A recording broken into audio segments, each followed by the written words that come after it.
daughter is an art history major, and she just brought to my attention a Disney costume exhibit in Seattle at the Museum of Modern Art that's on display now till February.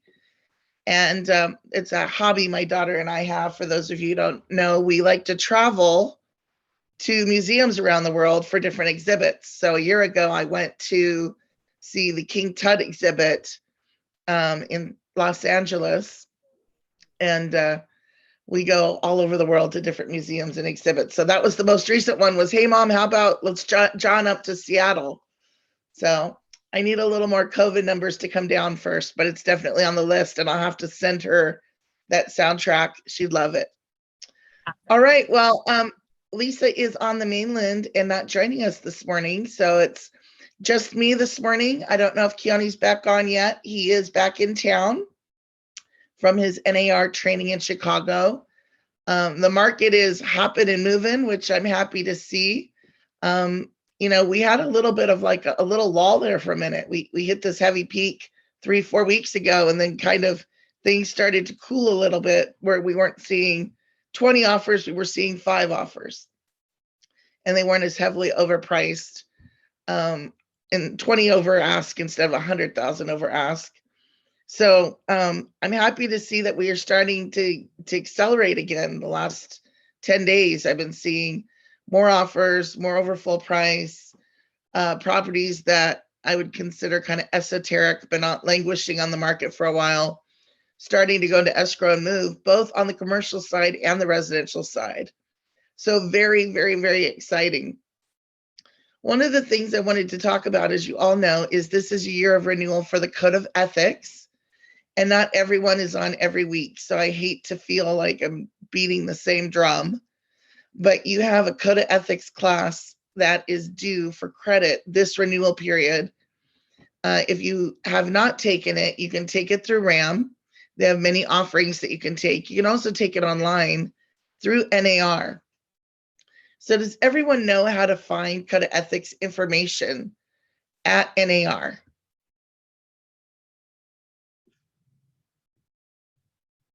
Well, in case you don't know, there is a tab at NAR.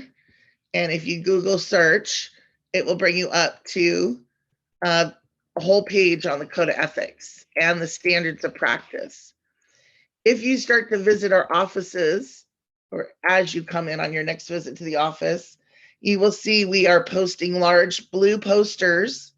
The one in Kahului is in the back in the copy room on the large whiteboard. That gives you every single Code of Ethic and the standards of practice. I think we as a group look at them when we take our pre-license class, and we get a sense of what they are in that capsule in that moment, but that we don't really revisit them. And, this is year 31 for me in real estate here on Maui. And I realize even as principal broker, don't revisit them as often as we should. And we really should revisit them on a regular basis. So we're going to start doing weekly standards of practice tidbits during our weekly huddles, just to refresh and bring it to the surface of our mind of how to be the best team and professionals that we can be in the market. So that is my piece on the Code of Ethics. There is also a tab there on that page where you can check the Code of Ethics status to see if you have met your requirements for the Code of Ethics. Latasha, am I able to share this screen with you? Yes, what do I need to co-host. You just okay, great. click on share. Yeah, I made you co-host. All right, I'm going to go into share screen, entire screen, choose what I want to share. And let's see if it will share now. All right, can you see the Code of Ethics? I cannot. You cannot. No, there's nothing up. All right, well, we'll try it one more time because I am not great at this.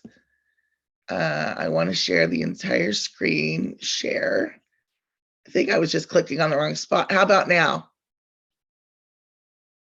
Still no. No, I Oh, can share it if you want. Hold on. All right. If you would go, I apologize, Latasha. I'm going to have to sit down and get some tutoring on this. I wanted to bring up the code of ethics, but I'll just speak to it. If you're able to bring it up, great. If not, I wanted to cover Oh, that's- Article 1 this morning and just speak about that very briefly. When representing a buyer, seller, landlord, tenant, or other client as an agent, realtors pledge themselves to protect and promote the interests of their client. This obligation to the client is primary, but it does not relieve realtors of their obligation to treat all parties honestly. When serving a buyer, seller, landlord, tenant, or other party in a non-agency capacity, realtors remain obligated to treat all parties honestly. Okay. What section were you in? I'm sorry. It's right at the top, Latasha. Okay, thanks. Yeah, hit that Standard of code of practice. ethics. Code of ethics, Yeah. Article 1. Yeah, hit the blue right there. Yoni, you are there. Yep, I'm Good here. morning. Morning. How are you? Oh, excellent. I'm so happy to have you back. I'm glad you had a great visit on the mainland. Yeah, it was fun. Exciting. Good to be back there after Yay. almost 2 years of not being anywhere. I know it's hard. So the standard of practice I wanted to focus on this morning under Article 1 is standard of practice 1-6. Realtors shall submit offers and counter offers objectively and as quickly as possible. So who can share with me what that means to them? To submit an offer quickly, objectively, and as quickly as possible. I think it means if we get multiple offers, we can't choose which one people see. Correct. Do you have to submit everything? Yes. Yes, and you also have to give no judgment and let the client know that it's their choice no matter what. You can point out the salient points to them, but don't lead them in any direction because it's their property. Great, exactly. And Latasha, sorry, real Yeah. quick, Latasha, hit that PDF, go up a little bit. You can hit that PDF download, or it might be just under that too. Nope, that was Anyway, it. there it That's is right there. exactly where I'm at. And if you go down, we're at 1.1-6. Thank you so much. 1-6. And Michelle, you also shouldn't hold offers till a certain date that the seller is going to review them. Send them immediately. And then if the seller wants to make a decision on a certain day, that's fine. Correct. So these are all just little nuances that you're like, well, everyone does it this way, or we've always done it that way. We're at 1-6. Just up a little bit. Either way, yeah. Oh, sorry. I was looking at the wrong side. Sorry. There you go. Right there. Perfect. Thank you so much. So each week I want us to talk about a standard of practice. You know, it could be different articles, different standards, but you know, you think you're doing it right because you're like, well, I'm following the seller's instructions, but you also have the NAR Code of Ethics. And which overrides the other, your seller's instructions or your Code of Ethics? Code of ethics. Code of ethics. Your Code of Ethics should be your guiding light. However, legally, you're required to follow your seller's instructions. If they're asking you to do something that's inappropriate, you need to let them know that that would violate our standards of practice, that we hold ourselves to a higher set of standards in serving them and meeting our obligations to them. So sometimes what if agents say we're not looking at any offers until, next week? Is that if you submit an offer? I mean, I just had an agent submit it right away. They did the right thing, but I'm just asking the question, can they hang on to them that long? They shouldn't. And if you're having those issues, please let your BIC or your PB know, and we can reach out to the other company. You know, we as a company in our market, you know, we don't want to call people out for not doing the right thing individually, but we can go through their leadership, and we want to make sure that we don't accept the status quo or the loose or the sloppy standards, that we, first of all, educate ourselves and know what the right thing to do is. And then second of all, hold ourselves to that standard first. And as we do that collectively, you know, we have a lot of clout in the market with 338 agents. As we as a group start to hold ourselves more accountable and to a higher standard, that will start to reflect in our peers and then in our market as a whole. So if you want to see positive change, be part of the change in moving the market forward. And with Keone leading us this year as our president for the for Realtors Association of Maui, I think that there's never a better time for us to be the very best, to know the law, to know the code of ethics, to deliver timely at a very high level of execution. And we all get really busy. We all have opportunities to improve. So the way you can do that, per Gary Keller, is systemize your business, to leverage your business, whether it's through a virtual assistant, a part-time assistant, doing less business, but doing it better. There are many different options available to choose how to move forward.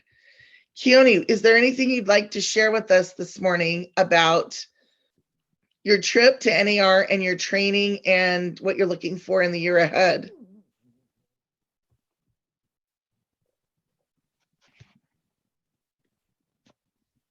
And Well- Latasha, you can take the sheet off. I'm done with this now.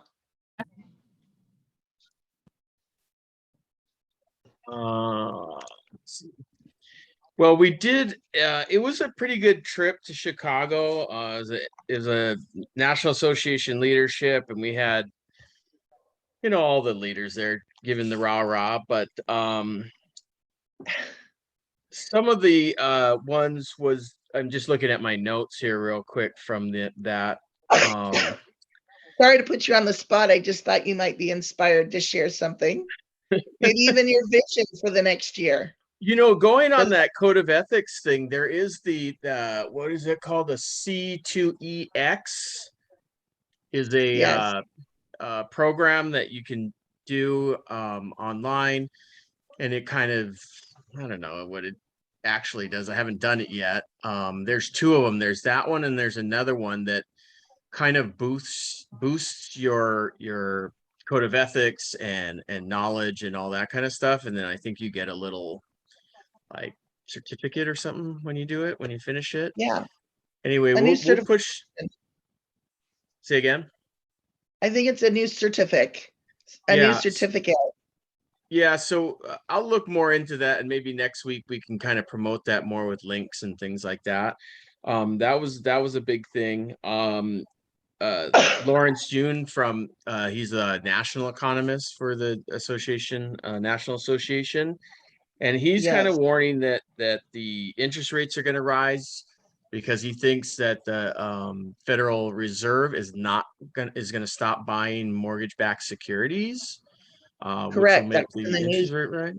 Yeah, so Yep. that's, you know, that's something to tell your clients, because if they're on the fence, you know, and you know, on Maui we're unique too because we're not building enough.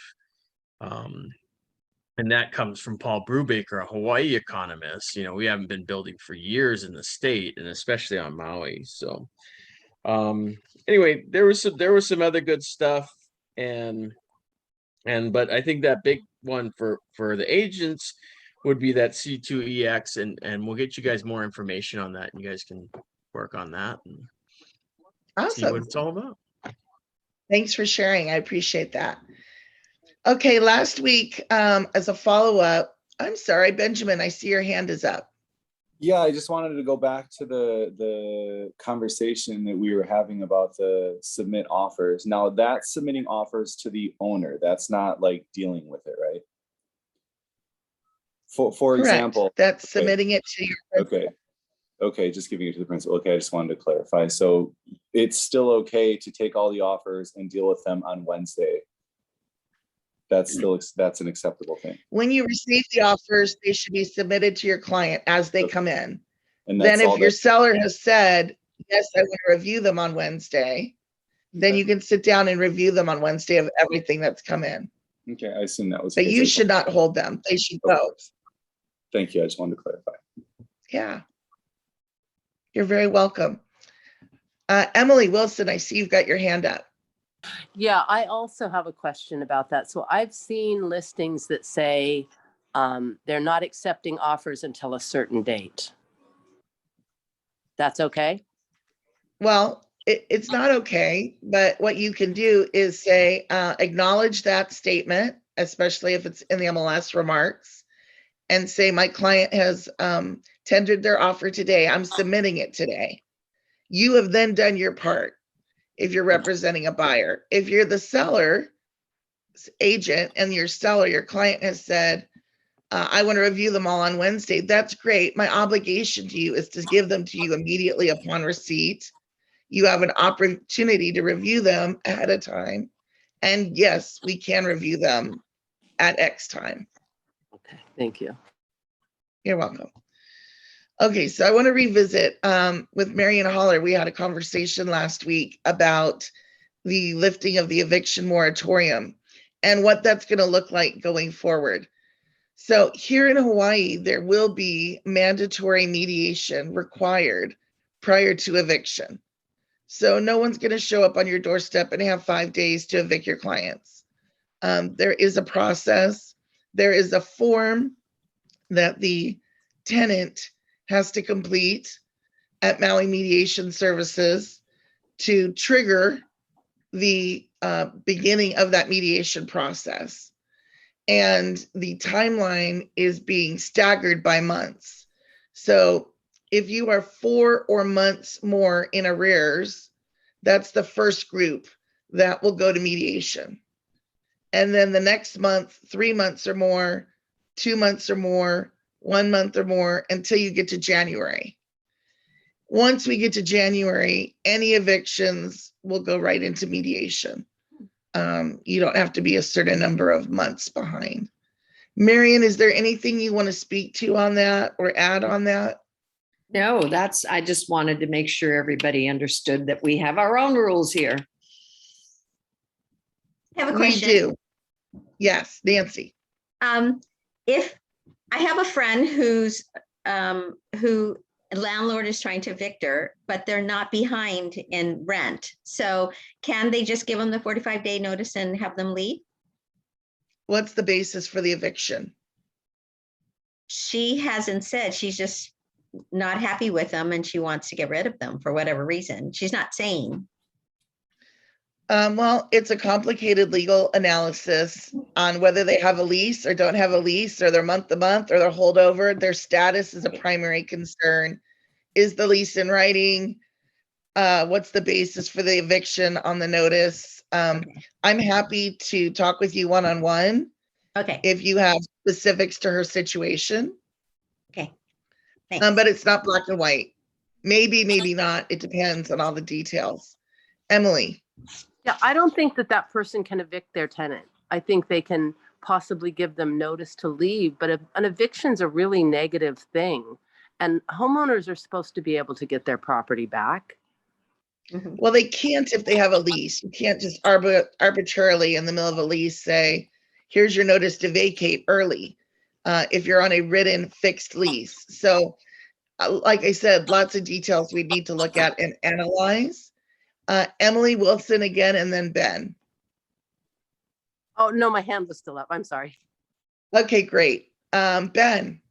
So I have a specific situation with me and my property. I guess maybe the best thing to do is to talk to you after, or should I ask you now?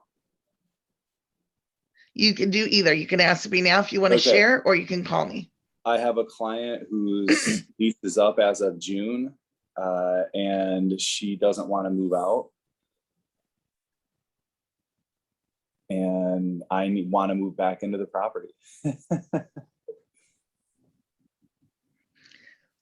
So I guess. the fixed written lease ended in June. Yes. So you have the ability to issue the notice under the Landlord Tenant Act. Okay.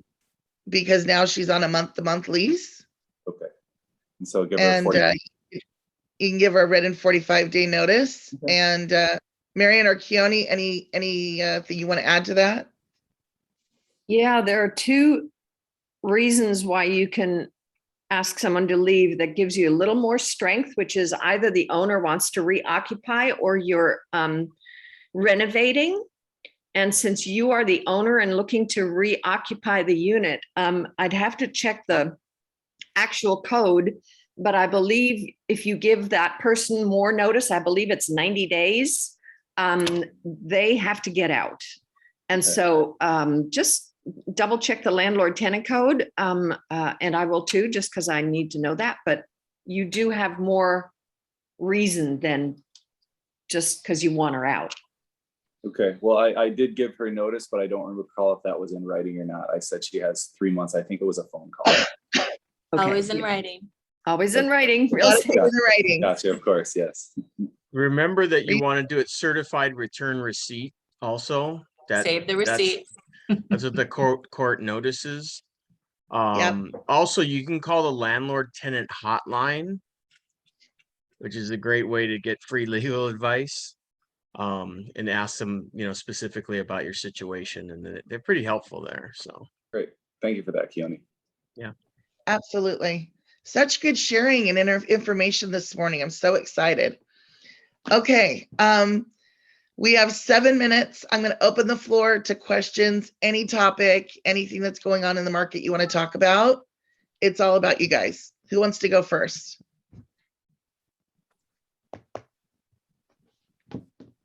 Hey, Michelle, it's Andy. Hey, Andy. Aloha. Aloha, good morning. Hey, I want to circle back a little bit on the presentation of offers, and maybe you could comment a little bit on what's the appropriate way if a seller made a counter offer and then decides to accept another offer and wants to withdraw the counter that they made. What is the right way to do it so it doesn't appear to them that they've accepted two offers? If the counter was gonna get accepted by the buyer. Well, if the counter's been accepted by the buyer, it's too late. Right. If they want to withdraw it prior to the buyer accepting it, they need to do that in writing, which is why us performing our task is so critical. I mean, if your seller says to you, hey, I want to withdraw that counter, and you're like, yeah, well, I'm out with friends, I'm at the beach, I'll be back at 2:00, I'll take care of it then. What happens if the buyer accepts it between 10 in the morning and 2:00? Right. I mean, that's why you have to act objectively and in a timely manner, because now you could have bound your seller to that counter. The proper Right. practice is to withdraw the counter and then negotiate the new offer. Okay, so when you say they have to withdraw it in writing, there's not really a form? Is it simply? You can send a text and follow up with an email. Okay. You can send an email and follow up with a form. All right. I just want to make sure, because that's what I did, and I got a gripe from the buyer that lost out because they didn't sign their counter offer back in a timely manner, and the seller wanted to accept another offer, and my email to the buyer was, unfortunately, the seller has decided to accept another offer, so your counter is no longer valid. You need to specifically use the words, the seller's instructed me, the seller is withdrawing the counter offer, Okay. not chosen to take someone else. They're withdrawing it. That's a positive specific action. So you want to make sure to have that in there. Okay. This is a great topic to talk about today because, we have offers going back and forth, and buyers are like, maybe there's some extra terms in there they want to think about. They're not really sure. I'm telling my clients, you could miss out on this deal. In 30 minutes, another offer could come in and they could be withdrawing. And people are like, oh, does that really happen? Yes, it does really happen. So even though you might have 3 days to think about a purchase contract, if you're the seller, or on the other side, if you're the buyer, encourage your clients to evaluate based on what they know. And if at all possible, make a decision, because time is critical. And they can and will lose out by not acting right away in a timely manner. Right. Michelle? I deal with all of those with my client. And if a seller makes a decision or a buyer makes a decision, I communicate that decision right away. Thank Excellent. Karen, yes. Karen Olson. I'm sorry, I got distracted during part of your answer and the question, but I had that happen recently, and County helped me find a form in Zip Forms that is actually a formal withdrawal of offer. So that helped out a lot. Was it in Zip Forms or the intranet? Honestly, I don't remember. County might be better to ask. I'm pretty sure it's in Zip Form.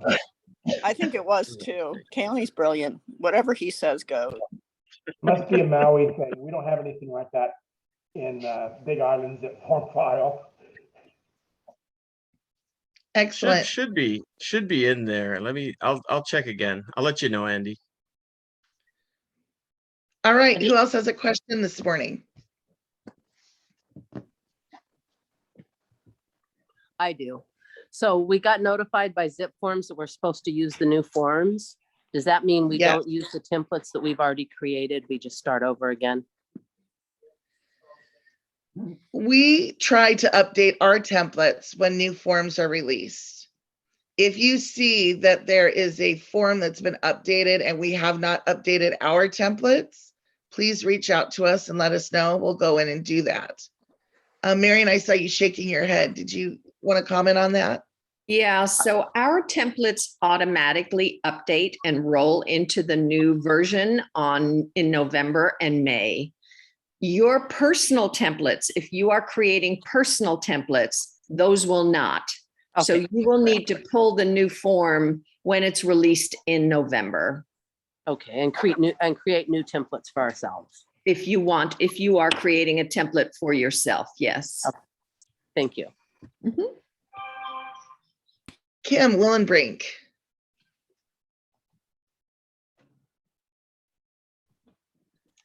Kim, you've got your hand up. Kim, you're on mute.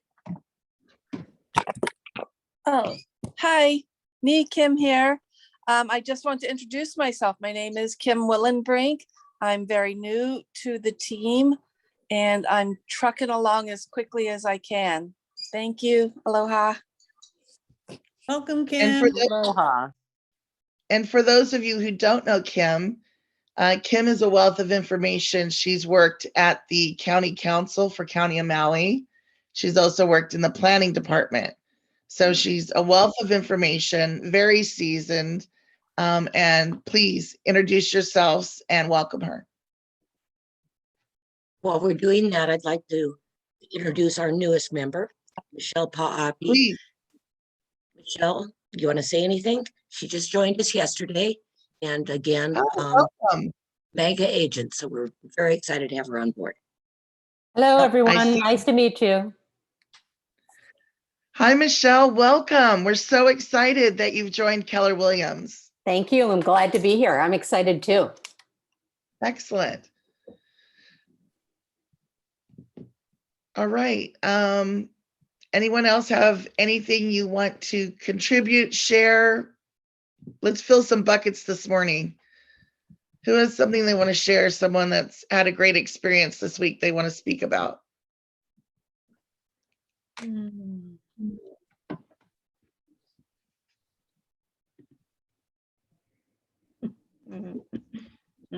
Is everyone not having a great week?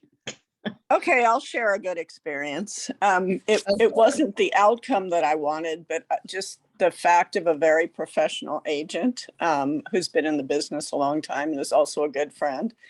Going back to submitting offers on a property, I had submitted an offer for one of my clients as soon as it came on the market, and they were holding offers until a certain date. And I submitted it right away, said, look, if he wants to respond, I'll have him respond right away. And then when the date came and passed, he personally picked up the phone and called me and said, and there was a ton of offers, but called me and said, sorry, they took another offer. Meanwhile, my client had bought another property. But I was so grateful for the professionalism that he actually picked up the phone and personally called me, didn't break up by phone or email or text or whatever, but he called me personally and spoke to me. I thought that meant a lot. Yeah, it takes a lot of effort to bring your client to the table, analyze and review the property, draft the contracts. And I think that sometimes we lose that sense of personal connection. And definitely, if someone submits an offer to you, they've stepped up to the plate to put money in your pocket. Take the time to have a phone call, thank them for their offer, give them that personal response. Nothing is more frustrating than submitting offers and they accept one and never communicate to the rest of the people. And you're left hanging there and your clients are going, what's going on? So yeah, absolutely. Great example. Just to follow up on Andy's question, sorry, it's in our my KW section. It's in the internet. Under the 62 forms, and there's one for the notice of buyer's withdrawal of counter offer. And I thought there was a seller. Thank you. There too. Yeah. Yeah, And then there's this notice of seller's withdrawal of counter offer also in there, kind of almost near the bottom, under the letter N for notice. Thanks, Keone, for looking that up. Yeah, absolutely. I didn't think it was in zip forms, but I wasn't sure it was in office forms either. So, all right. Anyone else have anything they want to share before we wrap up this morning? All right. Well, on that note, I hope you guys have an incredible week. It is early in September, and we have 22 days to nail your goals. Pull out your 411. Make sure that you are acting purposefully and with intent and working specifically towards your goals today. All right, guys, have a wonderful week. We'll see you again soon. Bye. Thank you, Michelle. Aloha. Mahalo, Michelle. Aloha all. Thank you for everything.